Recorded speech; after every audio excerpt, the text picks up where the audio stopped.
हाँ जी, अज अपना टॉपिक हैगा प्रैपोजिशनल लॉजिक। प्रैपोजिशनल लॉजिक दा सिंटैक्स, सीमेंटिक, इंटरफेस, ये सारा अज आप कवर करांगे। प्रैपोजिशनल लॉजिक तो पहला आप समझते हैं कि लॉजिक की चीज़ है।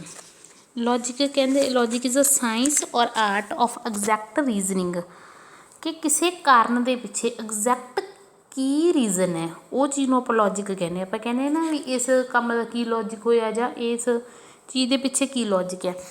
किसी चीज़ के पिछे, किसी आर्ट के पिछे, किसी साइंस के पिछे एग्जैक्ट की रीजन है उन्होंने सोचते हैं आप, कोई प्योर या फॉर्मल थॉट है वो पिछे, उस चीज़ को आप की है लॉजिक कहने हैं।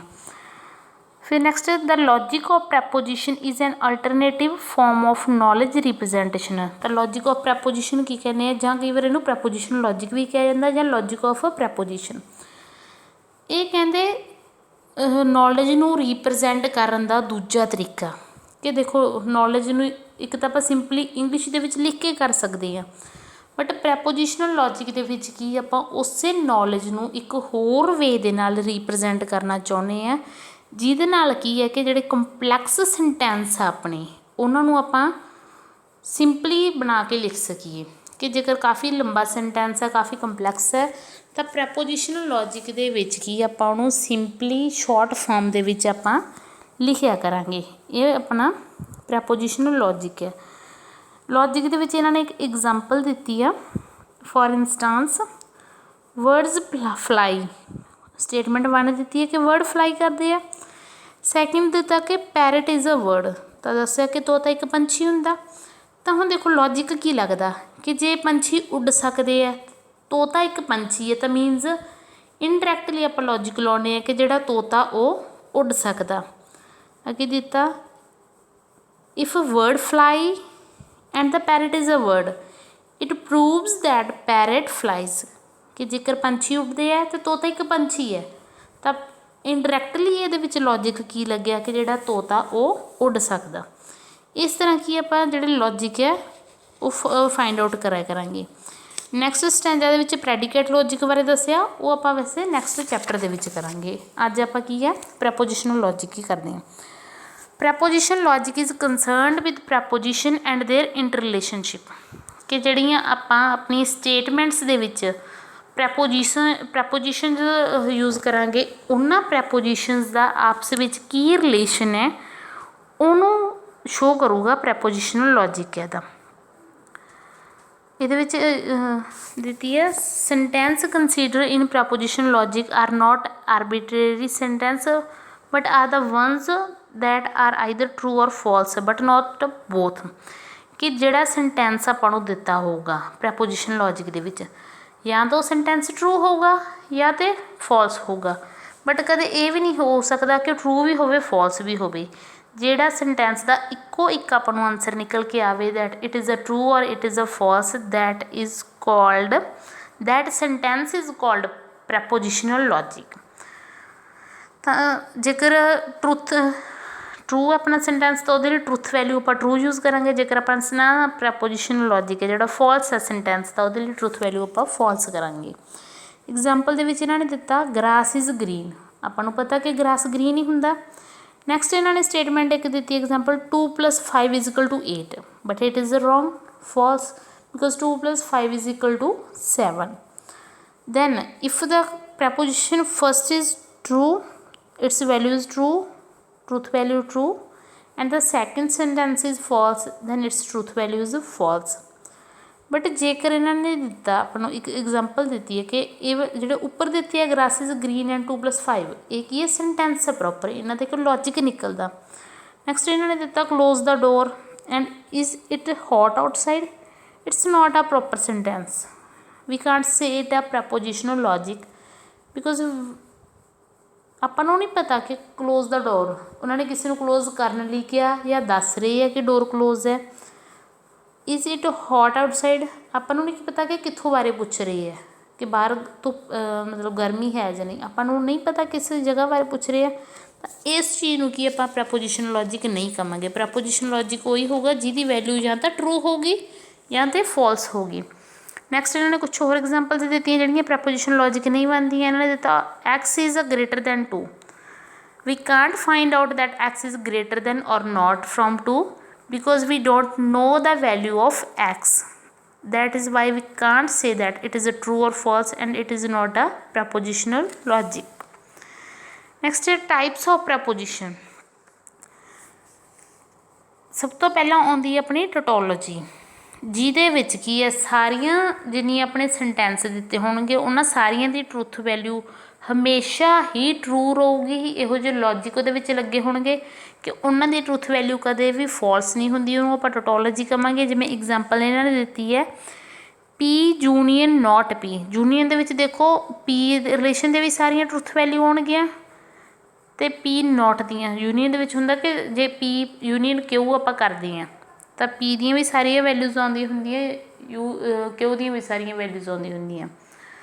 ਜਾਂ ਆਪਾਂ ਕਹਿ ਸਕਦੇ ਹਾਂ ਕਿ ਪੀ ਅਤੇ ਕਿਊ ਦਾ ਜੇਕਰ ਆਪਾਂ ਯੂਨੀਅਨ ਕੱਢੀਏ ਜਿਹੜਾ ਇਹਨਾਂ ਨੇ ਦਿੱਤਾ ਹੋਇਆ ਤਾਂ ਉਹਦੇ ਵਿੱਚ ਕੀ ਹੁੰਦਾ ਪੀ ਯੂਨੀਅਨ ਕਿਊ ਸਿਰਫ ਫੋਲਸ ਉਦੋਂ ਹੁੰਦਾ ਜਦੋਂ ਦੋਨੋਂ ਫੋਲਸ ਹੋਣ, ਅਦਰਵਾਈਜ਼ ਟਰੂ ਹੀ ਹੁੰਦਾ। ਇਹਨਾਂ ਨੇ ਆਪਾਂ ਨੂੰ ਦਿੱਤਾ ਪੀ ਅਤੇ ਪੀ ਨੋਟ ਦਾ। ਦੇਖੋ ਜਿੱਥੇ ਪੀ ਟਰੂ ਹੋਊਗਾ ਅਤੇ ਪੀ ਨੋਟ ਫੋਲਸ ਹੋ ਜਾਊਗਾ, ਨਗੇਸ਼ਨ ਹੋ ਜਾਊ ਉਹਦੀ, ਤਾਂ ਵੈਲਿਊ ਟਰੂ ਆਊਗੀ। ਜਿੱਥੇ ਪੀ ਫੋਲਸ ਹੋਊ ਉਹਦੀ ਨਗੇਸ਼ਨ ਟਰੂ ਹੋ ਜਾਊ ਤਾਂ ਹਮੇਸ਼ਾ ਹੀ ਇਹਦੀ ਵੈਲਿਊ ਆਪਾਂ ਨੂੰ ਟਰੂ ਆਊਗੀ, ਤਾਂ ਕਰਕੇ ਆਪਾਂ ਇਹਨੂੰ ਟੋਟੋਲੋਜੀ ਕਿਹਾ। ਕੰਟਰਾਡਿਕਸ਼ਨ ਹੁੰਦਾ ਜਿੱਥੇ ਹਮੇਸ਼ਾ ਵੈਲਿਊ ਆਪਣੇ ਕੋਲ ਫੋਲਸ ਆਵੇ, ਦੈਟ ਇਜ਼ ਕੋਲਡ ਆ ਕੰਟਰਾਡਿਕਸ਼ਨ, ਕਿ ਕਿਸੇ ਵੀ ਸਟੇਟਮੈਂਟ ਦੇ ਵਿੱਚ ਆਪਣੇ ਕੋਲ ਰਿਜ਼ਲਟ ਹੈ ਜਿਹੜਾ ਟਰੂ ਨਹੀਂ ਆ ਸਕਦਾ। ਨੈਕਸਟ ਹੈ ਜਿਹੜੀ ਨਾ ਤਾਂ ਟੋਟੋਲੋਜੀ ਹੋਵੇ ਨਾ ਕੰਟਰਾਡਿਕਸ਼ਨ ਹੋਵੇ, ਕਿ ਨਾ ਤਾਂ ਹਮੇਸ਼ਾ ਸਹੀ ਆਵੇ ਨਾ ਹਮੇਸ਼ਾ ਗਲਤ ਆਵੇ। ਕੀ ਆਵੇ ਸਿਚੁਏਸ਼ਨ ਅਕੋਰਡਿੰਗ ਆਵੇ, ਕਦੇ ਸਹੀ ਕਦੇ ਗਲਤ, ਦੈਟ ਇਜ਼ ਕੋਲਡ ਆ ਕੰਟੀਨਜੈਂਸੀ। ਉਹਨੂੰ ਆਪਾਂ ਕੰਟੀਨਜੈਂਸੀ ਕਹਾਂਗੇ ਕਿ ਕੰਡੀਸ਼ਨ ਦੇ ਅਕੋਰਡਿੰਗ ਆਪਣਾ ਜਿਹੜਾ ਰਿਜ਼ਲਟ ਹੈ ਉਹ ਆ ਰਿਹਾ। ਨੈਕਸਟ ਕੁਛ ਕੁ ਐਲੀਮੈਂਟ ਦੱਸੀਏ ਆਪਾਂ ਨੂੰ proposition logic element, not, and, or, if, then and if and only if. ਠੀਕ ਹੈ, ਨੋਟ ਲਈ ਇਹਨਾਂ ਲਈ ਸਾਈਨ ਵੀ ਦਿੱਤੇ ਹੋਏ ਆ, ਨੋਟ ਲਈ, ਐਂਡ ਲਈ, ਔਰ ਲਈ, if and then, if and only if, ਇਹ ਸਾਈਨ ਤੁਸੀਂ ਵੇਖ ਲਓ। ਨੈਕਸਟ ਇਹਨਾਂ ਨੇ ਦੱਸਿਆ truth values. In such a case, rather than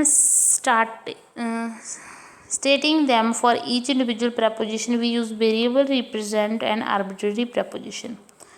Those variables are called a prepositional variable, which are also considered a preposition and called a preposition. ਜਿਹੜੇ variable ਦੇ ਵਿੱਚ ਪ੍ਰੈਪੋਜੀਸ਼ਨ ਰੀਪ੍ਰਜੈਂਟ ਹੋਊਗੀ ਉਸੇ ਸੈਂਟੈਂਸ ਨੂੰ ਜਾਂ ਉਸੇ ਵੇਰੀਏਬਲ ਨੂੰ ਆਪਾਂ ਪ੍ਰੈਪੋਜੀਸ਼ਨਲ ਲੌਜਿਕ ਕਹਾਂਗੇ।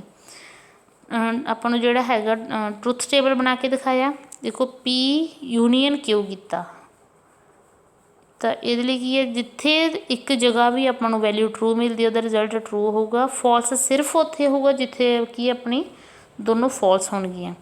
ਕਨੈਕਟਿਵਸ ਹੈ ਆਪਾਂ ਨੂੰ ਸਿਗਨੇਚਰ ਵਗੈਰਾ ਆਪਾਂ ਜਿਹੜੇ ਸਾਈਨ ਯੂਜ਼ ਕਰਨੇ ਆ ਉਹ ਦੱਸੇ ਹੋਏ ਆ ਟੇਬਲ ਦੇ ਵਿੱਚ, ਐਂਡ ਲਈ, ਔਰ ਲਈ, ਨਿਗੇਸ਼ਨ ਲਈ, ਇਫ ਪੀ ਦੈਨ ਕਿਊ, ਜੇ ਪੀ ਸਹੀ ਆ ਤਾਂ ਕਿਊ ਸਹੀ ਹੋਊਗਾ ਉਹਦੇ ਲਈ, ਇਫ ਕਿਊ ਦੈਨ ਪੀ ਤਾਂ ਉਹਦੇ ਲਈ ਸਾਈਨ ਦਿੱਤਾ ਹੈ। ਇੰਪਲੀਕੇਸ਼ਨ ਹੁੰਦਾ ਕਿ ਪ੍ਰੋਪਰ ਤਰੀਕੇ ਨਾਲ ਬਾਈ ਡਾਇਰੈਕਸ਼ਨ ਇੰਪਲੀਕੇਸ਼ਨ, ਕਿ ਇਹ ਪੀ ਕਿਊ 'ਤੇ ਵੀ ਪੂਰਾ ਡਿਪੈਂਡ ਹੈ, ਕਿਊ ਪੀ 'ਤੇ ਡਿਪੈਂਡ ਹੈ। ਇਸ ਤਰੀਕੇ ਕਾਫੀ ਸਾਈਨ ਆਪਾਂ ਨੂੰ ਦਿੱਤੇ ਹੋਏ ਆ, ਜਿਵੇਂ it is hot the sky is cloudy. ਕਹਿੰਦੇ ਜੇਕਰ ਗਰਮੀ ਜ਼ਿਆਦਾ ਹੋਈ ਤਾਂ ਬੱਦਲ ਹੋਣਗੇ, ਤਾਂ ਆਪਾਂ ਐਂਡ ਵੀ ਲਗਾ ਸਕਦੇ ਹਾਂ, ਇੰਪਲਾਈਜ਼ ਵੀ ਲਗਾ ਸਕਦੇ ਹਾਂ ਕਿ ਜੇ ਗਰਮੀ ਹੋਈ ਤਾਂ ਬੱਦਲ ਹੋਣਗੇ। ਇਹ ਦੋਨੋਂ ਇਹਦੇ ਵਿੱਚ ਕੀ ਹੈ ਸੂਟ ਕਰਦੇ ਨੇ। ਅਟੋਮਿਕ ਪ੍ਰੈਪੋਜੀਸ਼ਨ, ਅਟੋਮਿਕ ਪ੍ਰੈਪੋਜੀਸ਼ਨ ਉਹ ਪ੍ਰੈਪੋਜੀਸ਼ਨ ਹੁੰਦੀ ਹੈ ਜਿਹਨੂੰ ਕਿ ਆਪਾਂ ਅੱਗੇ ਸਮੋਲ ਪਾਰਟ ਦੇ ਵਿੱਚ ਡਿਵਾਈਡ ਨਹੀਂ ਕਰ ਸਕਦੇ, ਉਹਨੂੰ ਆਪਾਂ ਅਟੋਮਿਕ ਪ੍ਰੈਪੋਜੀਸ਼ਨ ਕਹਾਂਗੇ। ਜਿਵੇਂ ਇਹਨਾਂ ਨੇ ਐਗਜ਼ਾਮਪਲ ਦਿੱਤੀ ਹੈ ਦ ਸਕਾਈ ਇਜ਼ ਕਲਾਊਡੀ। ਦੇਖੋ ਬੱਦਲ ਹੋਰ ਮਤਲਬ ਕਿ ਅਸਮਾਨ ਦੇ ਵਿੱਚ ਬੱਦਲ ਹੈ, ਇਹਨੂੰ ਆਪਾਂ ਸ਼ੋਰਟ ਕਰ ਹੀ ਨਹੀਂ ਸਕਦੇ। ਜੇਕਰ ਇਹ ਹੁੰਦਾ it is hot and the sky is cloudy ਤਾਂ ਆਪਾਂ ਇਹਨੂੰ ਦੋ ਪਾਰਟ ਦੇ ਵਿੱਚ ਡਿਵਾਈਡ ਕਰ ਸਕਦੇ ਸੀ, ਦੈਟ ਇਟ ਇਜ਼ ਹੌਟ ਅਲੱਗ ਤੋਂ ਸੈਂਟੈਂਸ ਬਣ ਜਾਂਦਾ, ਸਕਾਈ ਇਜ਼ ਕਲਾਊਡੀ ਅਲੱਗ ਤੋਂ ਸੈਂਟੈਂਸ ਬਣ ਜਾਂਦਾ। ਬਟ ਜਦੋਂ ਆਪਣੇ ਕੋਲ ਸੈਂਟੈਂਸ ਹੀ ਇਹੋ ਜਿਹਾ ਹੋਵੇ ਜਿਹਨੂੰ ਆਪਾਂ ਸਮੋਲ ਪਾਰਟ ਦੇ ਵਿੱਚ ਡਿਵਾਈਡ ਨਹੀਂ ਕਰ ਸਕਦੇ, ਉਹਨੂੰ ਆਪਾਂ ਅਟੋਮਿਕ ਪ੍ਰੈਪੋਜੀਸ਼ਨ ਕਹਿੰਦੇ ਹਾਂ। ਟੋਟੋਲੋਜੀਸ ਦੱਸੀਆਂ ਇਹਨਾਂ ਨੇ, ਟੋਟੋਲੋਜੀਸ ਇਨ ਪ੍ਰੈਪੋਜੀਸ਼ਨ ਲੌਜਿਕ, ਕਿ ਉਹ ਕਿਹੜੀਆਂ ਕਿਹੜੀਆਂ ਪ੍ਰੈਪੋਜੀਸ਼ਨਸ ਹੁੰਦੀਆਂ ਜਿਹਦੇ ਵਿੱਚ ਆਪਣੀ ਜਿਹੜੀ ਟਰੁੱਥ ਵੈਲਿਊ ਆ ਉਹ ਹਮੇਸ਼ਾ ਹੀ ਟਰੂ ਆਊਗੀ, ਉਹਦੇ ਲਈ ਹਮੇਸ਼ਾ ਪੋਸੀਬਿਲਿਟੀਜ਼ ਜਿਹੜੀਆਂ ਹੈਗੀਆਂ ਟਰੂ ਦੀਆਂ ਹੋਣਗੀਆਂ। ਇਹ ਇਹਨਾਂ ਨੇ ਕੁਛ ਕੁ ਦਿੱਤੇ ਹੋਏ ਨੇ ਆਪਾਂ ਨੂੰ। ਪਹਿਲਾਂ ਐਗਜ਼ਾਮਪਲ ਦੇਖੋ, P1 ਦਿੱਤਾ ਸਕਾਈ ਇਜ਼ ਕਲਾਊਡੀ, P2 ਦਿੱਤਾ ਇਟ ਵਿਲ ਰੇਨ, ਅਤੇ P3 ਦਿੱਤਾ if the sky is cloudy then it will be rain. देखो जे P1 ਜਿਹੜਾ ਟਰੂ ਹੈ ਤੇ P3 ਵੀ ਟਰੂ ਆ कि अपना कह रहे हैं स्काई क्लाउडी है, जे स्काई क्लाउडी होए तो रेन आऊगी तो P2 ਜਿਹੜਾ ਆਟੋਮੈਟਿਕਲੀ ਟਰੂ ਹੋਊਗਾ ਹੀ ਹੋਊਗਾ। ਇਹਨਾਂ ਨੇ ਕੁਛ ਟੋਟੋਲੋਜੀਸ ਦਿੱਤੀਆਂ, ਇਹ ਤੁਸੀਂ ਵੇਖ ਲਿਓ ਕਿ ਜੇਕਰ P ਦੇ ਅੱਗੇ ਡਬਲ ਨੈਗੇਸ਼ਨ ਲਗਾਤੀ ਤਾਂ ਉਹ ਸਿੰਪਲੀ P ਰਹਿ ਜਾਂਦਾ। P intersection Q is equal to Q intersection P, ਇਹ ਤੁਸੀਂ ਇੱਕ ਵਾਰ ਰੀਡ ਆਊਟ ਕਰ ਲਿਓ। ਨੈਕਸਟ ਇਹਨਾਂ ਨੇ ਦਿੱਤੀ ਹੈ ਆਇਡੈਂਟੀਫਾਇਰਸ।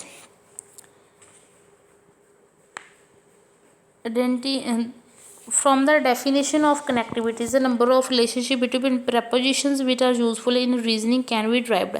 ਕਹਿੰਦੇ ਜਿਹੜੇ ਆਪਾਂ ਨੂੰ ਕਨੈਕਟਿਵ ਦਿੱਤੇ ਉੱਪਰੋਂ, ਇਹ ਤੋਂ ਆਪਾਂ ਕਾਫੀ ਸਾਰੀਆਂ ਪ੍ਰੈਪੋਜੀਸ਼ਨ ਦੇ ਵਿੱਚ ਕੀ ਹੈ ਰਿਲੇਸ਼ਨ ਇਸਟੈਬਲਿਸ਼ ਕਰ ਸਕਦੇ ਹਾਂ। Below some of the often encountered pair of logically, ਤਾਂ ਇਹਨਾਂ ਵਿੱਚੋਂ ਕੁਛ ਕੁ ਪੇਅਰ ਦਿੱਤੇ ਹੋਏ ਆ ਲੌਜੀਕਲੀ ਜਿਨ੍ਹਾਂ ਨੂੰ ਆਪਾਂ ਆਇਡੈਂਟੀਫਾਇਰਸ ਕਹਾਂਗੇ। ਪੇਅਰਸ ਇਹ ਦਿੱਤੇ ਹੋਏ ਨੇ ਅਤੇ ਇਹਨਾਂ ਨੂੰ 1 by 1 ਐਕਸਪਲੇਨ ਵੀ ਕੀਤਾ ਹੋਇਆ। ਜਿਵੇਂ ਫਸਟ ਹੈ P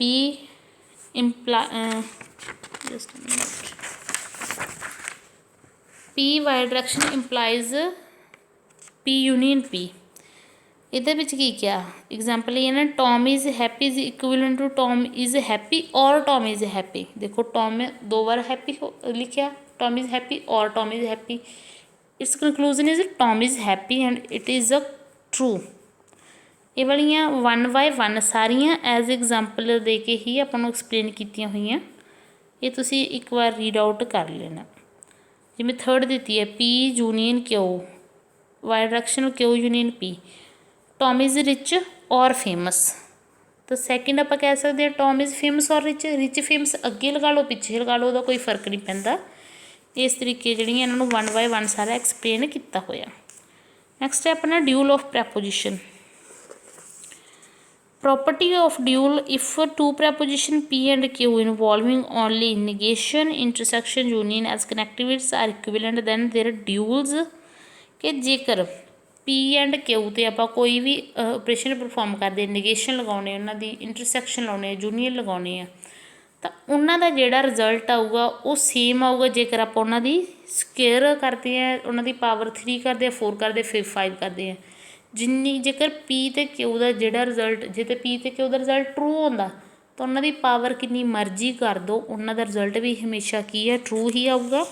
ਜੇਕਰ P ਅਤੇ Q ਦਾ ਰਿਜ਼ਲਟ ਫੋਲਸ ਆਉਂਦਾ ਤਾਂ ਉਹਨਾਂ ਦੀ ਪਾਵਰ ਜਿੰਨੀ ਮਰਜ਼ੀ ਕਰ ਲਓ, ਉਹਨਾਂ ਦਾ ਰਿਜ਼ਲਟ ਹੈ ਜਿਹੜਾ ਫੋਲਸ ਆਊਗਾ। ਨੈਕਸਟ ਆਪਾਂ ਨਾ ਹੈਗਾ ਟੋਪਿਕ ਸਿੰਟੈਕਸ ਆਫ ਪ੍ਰੈਪੋਜੀਸ਼ਨ, ਕਿ ਆਪਾਂ ਪ੍ਰੈਪੋਜੀਸ਼ਨ ਨੂੰ ਕਿਸ ਤਰ੍ਹਾਂ ਲਿਖਾਂਗੇ, ਉਹਨਾਂ ਦਾ ਸਿੰਟੈਕਸ ਕੀ ਹੈ। ਸਿੰਟੈਕਸ ਜਿਹੜਾ ਹੈਗਾ ਪ੍ਰੈਪੋਜੀਸ਼ਨ ਲੌਜਿਕ ਦੇ ਵਿੱਚ 2 ਟਾਈਪਸ ਦੇ ਸੈਂਟੈਂਸ ਹੁੰਦੇ ਆ। ਪਹਿਲੇ ਤਾਂ ਸਿੰਪਲ ਸੈਂਟੈਂਸ ਅਤੇ ਕੰਪਾਊਂਡ ਸੈਂਟੈਂਸ। ਸਿੰਪਲ ਸੈਂਟੈਂਸ ਹੁੰਦੇ ਆ ਅਟੋਮਿਕ ਪ੍ਰੈਪੋਜੀਸ਼ਨ ਵਾਲੇ, ਜਿਨ੍ਹਾਂ ਨੂੰ ਕੀ ਅੱਗੇ ਆਪਾਂ ਸਮੋਲ ਪਾਰਟ ਦੇ ਵਿੱਚ ਡਿਵਾਈਡ ਨਹੀਂ ਕਰ ਸਕਦੇ। ਅਤੇ ਜਿਹੜੇ ਕੰਪਾਊਂਡ ਸੈਂਟੈਂਸ ਹੁੰਦੇ ਆ ਉਹਨਾਂ ਨੂੰ ਕੀ ਆਪਾਂ ਕੰਪੋਜ਼ਡ ਕਰ ਸਕਦੇ ਆ, ਉਹਨਾਂ ਨੂੰ ਆਪਾਂ ਸਿੰਪਲ ਛੋਟੇ ਛੋਟੇ ਪਾਰਟ ਦੇ ਵਿੱਚ ਡਿਵਾਈਡ ਕਰ ਸਕਦੇ ਹਾਂ। ਸਿੰਪਲ ਸੈਂਟੈਂਸ ਦੇ ਕੁਛ ਕੁ ਰੂਲਸ ਦਿੱਤੇ ਇਹਨਾਂ ਨੇ। Simple sentence in preposition logic are often called preposition constant and sometimes logical constant। preposition simple sentence ਨੂੰ ਕੀ ਕਹਿੰਦੇ ਆ constant ਜਾਂ logical constant। ਇਹਦੇ ਵਿੱਚ ਕੀ ਹੈ ਕਿ ਇੱਕ ਤਾਂ ਆਪਣਾ ਜਿਹੜਾ ਸੈਂਟੈਂਸ ਹੈ ਉਹ ਕਰੈਕਟਰ ਤੋਂ ਸ਼ੁਰੂ ਹੋਣਾ ਚਾਹੀਦਾ ਅਤੇ ਲੋਅਰ ਕੇਸ ਕਰੈਕਟਰ ਹੋਣਾ ਚਾਹੀਦਾ। ਉਹਦੇ ਵਿੱਚ ਕੋਈ ਵੀ ਮਤਲਬ ਨੰਬਰ ਆ ਸਕਦਾ ਬਟ ਸਟਾਰਟਿੰਗ 'ਤੇ ਨੰਬਰ ਨਹੀਂ ਆ ਸਕਦਾ। ਸਟਾਰਟਿੰਗ 'ਤੇ ਨੰਬਰ ਨਹੀਂ ਆ ਸਕਦਾ, ਅੱਪਰ ਕੇਸ ਦਾ ਅਲਫਾਬੈਟ ਨਹੀਂ ਆ ਸਕਦਾ, ਓਨਲੀ ਲੋਅਰ ਕੇਸ ਦਾ ਅਲਫਾਬੈਟ ਆਊ, ਅਤੇ ਕੋਈ ਵੀ ਨੋਨ ਅਲਫਾਬੈਟਿਕ ਕਰੈਕਟਰ ਨਹੀਂ ਆ ਸਕਦਾ। ਜਿਵੇਂ ਇਹਨਾਂ ਨੇ ਦਿੱਤਾ ਰੇਨਿੰਗ ਦਿੱਤਾ, ਉਹ ਵੀ ਆਪਣਾ ਸਿੰਪਲ ਸੈਂਟੈਂਸ ਹੋਊਗਾ। R32 ਏਨਿੰਗ ਦਿੱਤਾ, ਉਹ ਵੀ ਸਹੀ ਹੈ, ਬਟ ਜਿਹੜਾ ਰੇਨਿੰਗ R ਵੱਡਾ ਦਿੱਤਾ ਉਹ ਕੀ ਹੈ ਫੋਲਸ ਹੈ, ਬਿਕੋਜ਼ ਇਹਦੇ ਵਿੱਚ ਕੀ ਹੈ ਅੱਪਰ ਕੇਸ ਤੋਂ ਸਟਾਰਟ ਹੋ ਰਿਹਾ।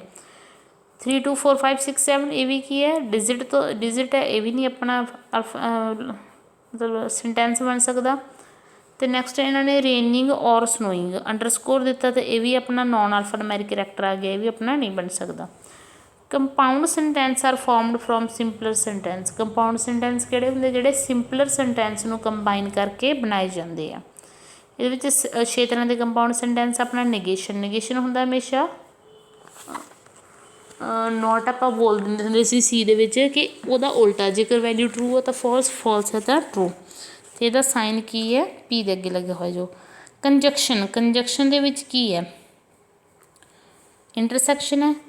ਦ value of the resultant is only true whenever the both statements are true. ਜਦੋਂ ਦੋਨੋਂ ਸਟੇਟਮੈਂਟਸ ਟਰੂ ਹੋਣਗੀਆਂ ਉਦੋਂ ਹੀ ਵੈਲਿਊ ਆਪਣੀ ਟਰੂ ਹੋਊਗੀ। ਜੇਕਰ ਇੱਕ ਸਟੇਟਮੈਂਟ ਵੀ ਫੋਲਸ ਹੋਈ ਤਾਂ ਆਪਣਾ ਕੀ ਰਿਜ਼ਲਟ ਫੋਲਸ ਹੋਊਗਾ। ਇਹਨੂੰ ਆਪਾਂ ਵੈਸੇ ਇੰਟਰਸੈਕਸ਼ਨ ਬੋਲਦੇ ਸੀ, ਇੱਥੇ ਕੀ ਹੈ ਕੰਜੰਕਸ਼ਨ ਬੋਲਿਆ ਜਾਂਦਾ। ਫਿਰ ਆਪਣਾ ਆ ਗਿਆ ਡਿਸਜੰਕਸ਼ਨ। ਦੋਨੋਂ ਸਟੇਟਮੈਂਟਸ ਹਮੇਸ਼ਾ ਟਰੂ ਰਹਿਣਗੀਆਂ, ਫੋਲਸ ਸਿਰਫ ਉਦੋਂ ਹੀ ਹੋਣਗੀਆਂ ਜਦੋਂ ਦੋਨੋਂ ਫੋਲਸ ਹੋਣਗੀਆਂ।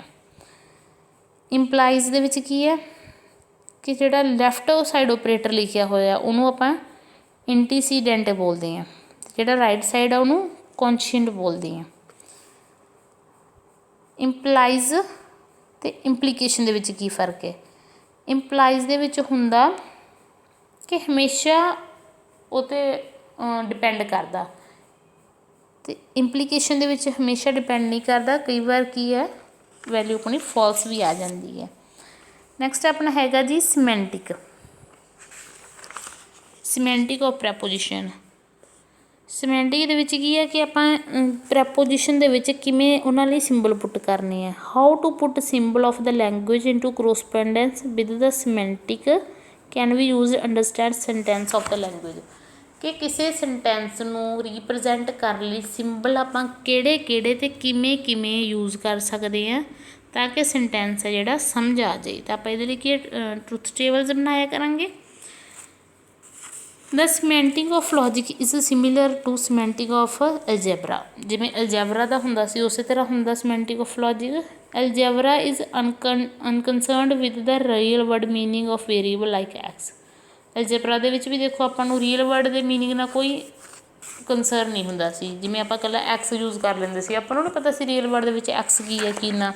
ਮੈਥ ਦੇ ਵਿੱਚ ਇਹ ਹੁੰਦਾ ਹੈ ਨਾ, ਆਪਾਂ ਲੈਟ ਐਕਸ ਲੈਟ ਵਾਈ ਇਹ ਚੀਜ਼ਾਂ ਕਰਦੇ ਹਾਂ, ਤਾਂ ਉਹ ਰੀਅਲ ਵਰਡ ਦੇ ਵਿੱਚ ਆਪਾਂ ਕੰਸਰਨ ਨਹੀਂ ਕਰਦੇ। ਉਸੇ ਤਰੀਕੇ ਕੀ ਆਪਾਂ ਪ੍ਰੈਪੋਜੀਸ਼ਨ ਲੌਜਿਕ ਵਿੱਚ ਵੀ ਰੀਅਲ ਵਰਡ ਦੇ ਵਿੱਚ ਕੰਸਰਨ ਨਹੀਂ ਕਰਨਾ। ਆਪਾਂ ਸਿਰਫ ਕੀ ਹੈ ਆਪਣੀ ਇੱਕ ਲੈਂਗੁਏਜ ਲੈ ਕੇ ਚੱਲਣੀ ਹੈ ਜਿਹਦੇ ਨਾਲ ਆਪਾਂ ਕੰਪਲੈਕਸ ਸੈਂਟੈਂਸਿਸ ਨੂੰ ਆ ਜਿਹੜਾ ਸ਼ੋਰਟ ਫਾਰਮ ਦੇ ਵਿੱਚ ਲਿਖਿਆ ਕਰਾਂਗੇ।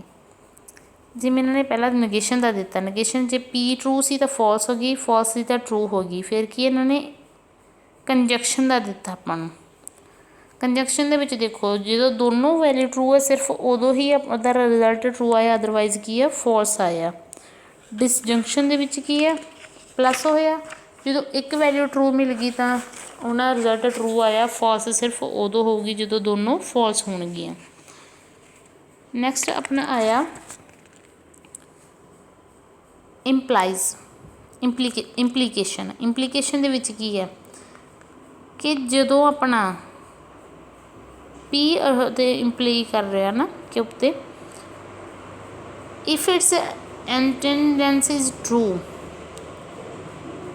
And consequent is false otherwise ਦਾ truth value is true. False ਸਿਰਫ ਉਦੋਂ ਹੋਊਗਾ ਜਦੋਂ ਪੀ ਟਰੂ ਹੋਵੇ ਅਤੇ ਕਿਊ ਫੋਲਸ ਹੋਵੇ। ਅਦਰਵਾਈਜ਼ ਜੇਕਰ ਪੀ ਟਰੂ ਆ ਫੋਲਸ ਉਹਦਾ ਕੋਈ ਨਹੀਂ, ਬਾਕੀ ਸਭ ਜਗ੍ਹਾ ਟਰੂ ਹੋਊਗਾ, ਸਿਰਫ ਫੋਲਸ ਹੋਊਗਾ ਜਦੋਂ ਟੀ ਐਫ ਆ ਗਿਆ। T F true false false, ਇਹ ਤੁਸੀਂ ਗੱਲ ਯਾਦ ਰੱਖਿਓ, ਅਦਰਵਾਈਜ਼ ਟਰੂ ਹੈ। ਇਕੁਈਵੈਲੈਂਸ ਦੇ ਵਿੱਚ ਕੀ ਹੈ ਕਿ ਜਦੋਂ ਟੀ ਐਫ ਆ ਗਿਆ ਉਦੋਂ ਵੀ ਫੋਲਸ ਹੋਊ, ਐਫ ਟੀ ਆ ਗਿਆ ਉਦੋਂ ਵੀ ਫੋਲਸ ਹੋਊ। ਜਦੋਂ ਵੈਲਿਊ ਸੇਮ ਹੈ ਟੀ ਹੈ ਤਾਂ ਟਰੂ, ਫੋਲਸ ਹੈ ਤਾਂ ਵੀ ਟਰੂ। ਨੈਕਸਟ ਇਹਨਾਂ ਨੇ ਕੀ ਹੈ ਟਰੂ ਫੋਲਸ ਨੂੰ 0-1 ਦੀ ਫੋਰਮ ਦੇ ਵਿੱਚ ਕੀਤਾ ਹੋਇਆ, ਇਹ ਤੁਸੀਂ ਕਰਕੇ ਦੇਖ ਸਕਦੇ ਹੋ। ਲਾਸਟ ਆਪਣਾ ਟੋਪਿਕ ਹੈਗਾ inference method in propositional logic.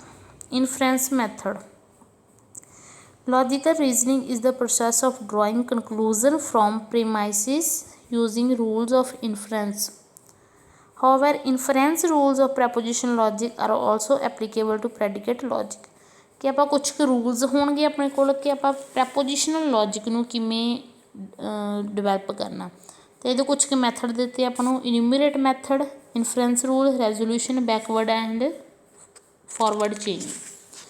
ਪਹਿਲਾਂ ਆਪਾਂ ਕਰਦੇ ਹਾਂ ਇਨੂਮਰੇਟ ਮੈਥਡ। ਇਨੂਮਰੇਟ ਮੈਥਡ ਦੇ ਵਿੱਚ ਕੀ ਹੈ ਲੈਟ ਅਲਫਾ ਐਗਜ਼ਾਮਪਲ ਹੀ ਦਿੱਤੀ, ਇਹਦੇ ਵਿੱਚ ਆਪਾਂ ਵੀ ਐਗਜ਼ਾਮਪਲ ਹੀ ਕਰਨੀ ਹੈ। Let alpha is equal to A union B and K B is equal to A union C intersection B union negation C.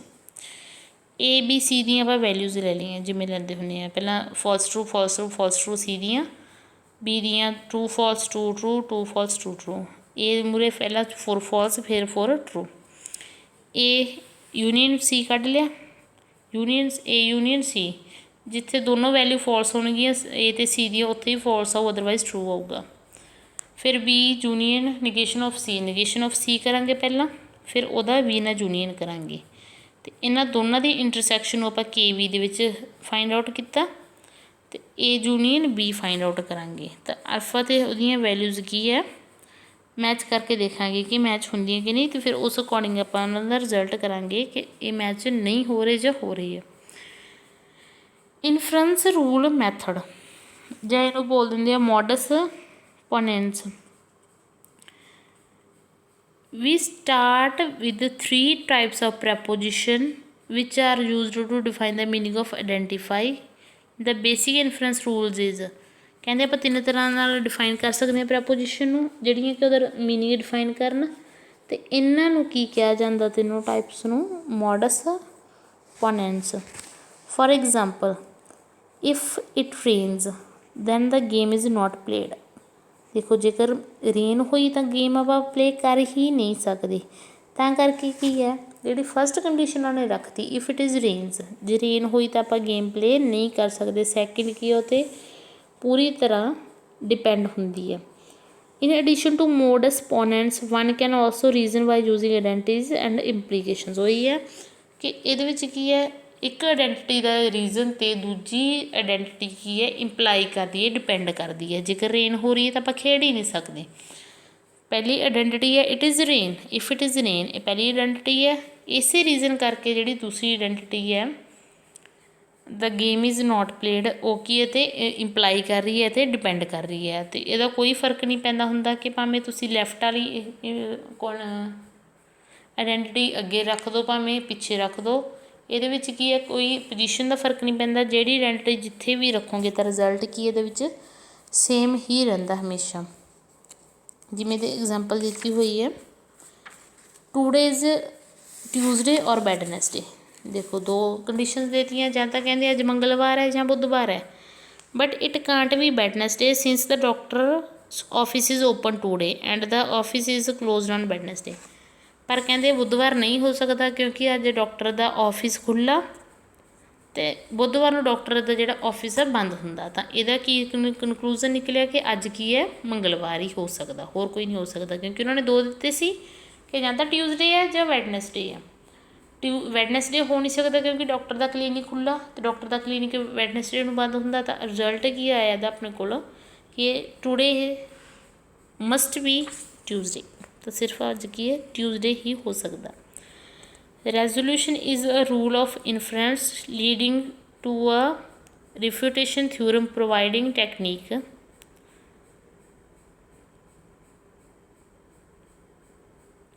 Just a second ਇਹਦੀ ਲਾਈਨ ਸੀ ਅੰਡਰਲਾਈਨ ਕੀਤੀ। रेजोल्यूशन इनफ्रेंस रूल के उपर जी लिखी हुई है a literal is a proposition variable और a negation of a proposition variable. कहते जे प्रैपोजिशन वेरीएबल अपना तो वह अपन जोड़ा निगेशन होगा, देखो पी हो तो पी की निगेशन हो उन्होंने जोड़ा रिलेशन उन्होंने आप रेजोल्यूशन बोलांगे। ये ज़्यादा एग्जाम्पल्स वगैरह जाने की जरूरत नहीं, सिर्फ तुसी की है डेफिनेशन ही यदि कर सकते हो। अगे अपना लास्ट हैगा फॉरवर्ड चेनिंग एंड बैकवर्ड चेनिंग। फॉरवर्ड चेनिंग के की हुंदा कि तुसी जिहड़ी स्टेट ते हैगे हो उस तो गोल स्टेट वाले जाना, तुसी जिहड़ी स्टेट ते फिलहाल प्रेजेंट हैगे हो उस तो अगे वाले जाना, फॉरवर्ड जाना, अपना गोल अचीव करना जिथे तुसी जिहड़ा तुहाडा गोल मिथे होया। बैकवर्ड दे विच की हुंदा कि गोल तुसी अचीव कर लिया उस तो बाद तुसी वापस आना कि तुसी की स्टैप कीते सी, वापस सारा कंसीडर करनी वो चीज़। फॉरवर्ड अगे नूं जाना तुहाडी जिहड़ी स्टेट ते हैगे उस तो गोल स्टेट ते जाना। बैकवर्ड दे विच की है जिहड़ी तुहाडी गोल स्टेट है वो तो वापस इनिशियल स्टेट ते टर्न करना। जिवें इन्हां ने अपना टेबल दिता P1 P2 ते P3 आपां नूं इन्हां ने फाइंड आउट करके दिता। when all the premises are true check whether the conclusion is true। कहते आपां जिथे सारे अपने रिजल्ट ट्रू है सॉरी एक मिनट, ਜਦੋਂ ਆਪਣੀਆਂ ਸਾਰੀਆਂ ਇਨਪੁਟ ਟਰੂ ਆ ਉਹਦੇ ਰਿਜ਼ਲਟ ਦੇਖਾਂਗੇ ਆਪਾਂ ਕਿ ਕੀ ਕੀ ਆਉਣਗੇ। ਇਹ ਫਾਰਵਰਡ ਹੈ ਕਿ ਪਹਿਲੀਆਂ 2 ਸਟੇਜਾਂ ਤੋਂ ਆਪਾਂ ਤੀਜੀ ਵੱਲ ਜਾ ਰਹੇ ਹਾਂ। ਬੈਕਵਰਡ ਦੇ ਵਿੱਚ ਕੀ ਹੈ ਕਿ ਆਪਾਂ ਵੇਖ ਰਹੇ ਹਾਂ ਜਿੱਥੇ ਜਿੱਥੇ ਸਾਡਾ ਰਿਜ਼ਲਟ ਟਰੂ ਆਇਆ ਉਹਦੀਆਂ ਪਿਛਲੀਆਂ ਇਨਪੁਟਸ ਕੀ ਸੀਗੀਆਂ। ਫਾਰਵਰਡ ਦੇ ਵਿੱਚ ਕੀ ਹੈ ਇਨਪੁਟ ਤੋਂ ਆਊਟਪੁੱਟ 'ਤੇ ਜਾਣਾ। ਬੈਕਵਰਡ ਦੇ ਵਿੱਚ ਕੀ ਹੈ ਆਊਟਪੁੱਟ ਤੋਂ ਜੇ ਆਪਾਂ ਦੇਖਿਆ ਵੀ ਇੱਥੇ ਹੀ 0 ਆ ਰਿਹਾ, ਇੱਥੇ 0 ਕਿਉਂ ਆ ਰਿਹਾ ਤਾਂ ਆਪਾਂ ਉਹਦੀ ਇਨਪੁੱਟ ਚੈੱਕ ਕਰਾਂਗੇ। ਇਹ ਕੀ ਹੈ ਬੈਕਵਰਡ ਚੇਨਿੰਗ। ਫਾਰਵਰਡ ਚੇਨਿੰਗ ਦੇ ਵਿੱਚ ਦੇਖੋ ਉਹਨਾਂ ਨੇ ਐਗਜ਼ਾਮਪਲ ਦਿੱਤੀ ਹੈ today is a holiday and it's snowing ਕਿ ਅੱਜ ਛੁੱਟੀ ਹੈ ਅਤੇ ਅੱਜ ਬਰਫ਼ ਵੀ ਪੈ ਰਹੀ ਹੈ। I am at home and heating is on so I feel sleepy ਕਹਿੰਦੇ ਮੈਂ ਘਰ ਬੈਠਾ ਹੋਇਆ ਅਤੇ ਜਿਹੜੀ ਹੀਟ ਹੈ ਉਹ ਔਨ ਹੈ ਅਤੇ ਮੈਨੂੰ ਕੀ ਹੈ ਨੀਂਦ ਆ ਰਹੀ ਹੈ। ਤਾਂ ਇਹਦਾ ਮਤਲਬ ਕੀ ਹੈ ਇਹ ਡਿਪੈਂਡ ਕਰਦਾ ਕਿ ਮੈਨੂੰ ਨੀਂਦ ਆ ਰਹੀ ਹੈ ਅਤੇ ਮੈਂ ਹੈਪੀ ਹਾਂ। ਬੈਕਵਰਡ ਚੇਨਿੰਗ ਦੇ ਵਿੱਚ ਕੀ ਹੁੰਦਾ ਕਿ ਆਪਾਂ ਰਿਜ਼ਲਟ ਤੋਂ ਜੇਕਰ ਆਪਾਂ ਵੇਖ ਰਹੇ ਹਾਂ ਟਰੁੱਥ ਟੇਬਲ ਦੇ ਵਿੱਚ 0 ਇੱਕ ਜਗ੍ਹਾ ਆ ਰਹੀ ਹੈ ਤਾਂ 0 ਕਿਉਂ ਆ ਰਹੀ ਹੈ ਉਹਦੇ ਪਿੱਛੇ ਇਨਪੁਟਸ ਕੀ ਸੀ ਇਹ ਆਪਾਂ ਫਾਈਂਡ ਆਊਟ ਕਰਨ ਦੀ ਕੋਸ਼ਿਸ਼ ਕਰਦੇ ਹਾਂ। ਇਹ ਆਪਣਾ ਪ੍ਰੈਪੋਜੀਸ਼ਨ ਲੌਜਿਕ ਸੀ। ਅਗਰ ਕਿਸੇ ਨੂੰ ਕੋਈ ਡਾਊਟ ਹੋਇਆ ਤਾਂ ਮੈਨੂੰ ਪੁੱਛ ਸਕਦੇ ਹੋ। Thank you.